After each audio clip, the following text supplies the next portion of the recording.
Ito kami. Gagawa ko ng content kasi marami nagtatanong kasi gusto nilang pumunta ng Europe kahit wala silang experience. Pwede ba 'yon? Pwede. Depende sa mag-hire sa'yo. Oo, yun nga eh. Kaya dapat, dyan pa sa Pinas dapat, mag-ano na kayo, kumuha na kayo ng experience, lalo na pag mga bata pa kayo, mga 20 years old, mga ganyan, pataas. Daming opportunity.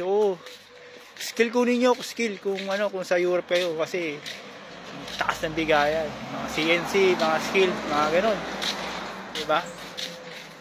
Itong kasama ko marami itong experience. More skill, mas malaking magiging sahod. Saka to, daming experience niyan. Ano experience mo sa trabaho? Wala na kami.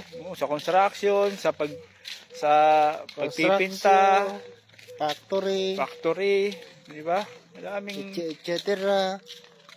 Matami yan. Tsaka ito, ilang taong kay Danny? Sabi mo. Ako? 53 na po ako. 53. Di ba?